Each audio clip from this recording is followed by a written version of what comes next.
actually write a business plan. So the topic for today is how to write a business plan.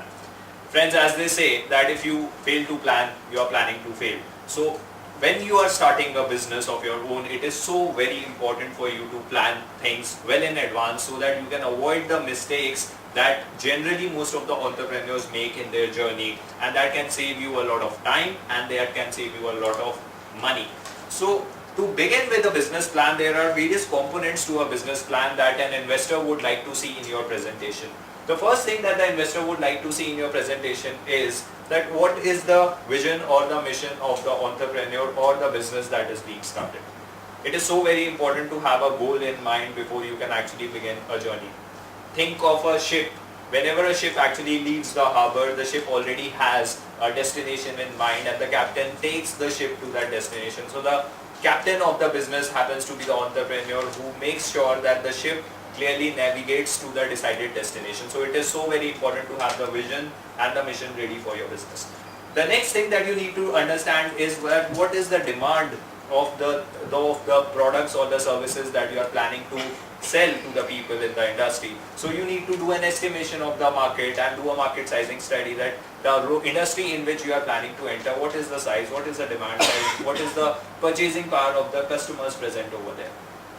The third part is the offerings. Now it is time to actually clearly define the offerings that you are offering to the people. They can be products, they can be services. In manufacturing businesses or the product businesses, the capital involved is very high, but when it comes to services business, you can start a business with low amount of capital involved and there's no need for you to block your capital.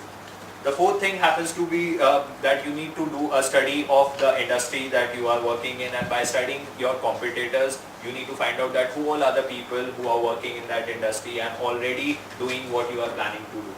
The fifth thing is about what is your production capability. How exactly do you plan to produce the product, and how exactly do you plan to deliver the service that you intend to plan.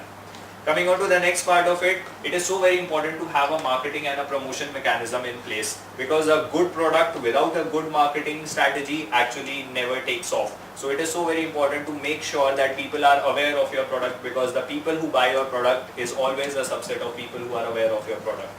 Moving on to the next part, you should also need to find out the sales and distribution channels for yourself, that how exactly is your product going to reach your customers and how exactly money is going to flow from their pocket to your bank account. So make sure that you have got all the distribution channels in place. The next part is, which is very important, happens to be the management or the team. Who all are the people that you plan to work with? Just like you're very wise in choosing your life partner, make sure you are equally wise in choosing your business partner, because I have seen many businesses fail only because of the fact that there was no good relationship between the founding members, and over a period of time the relationship turns out.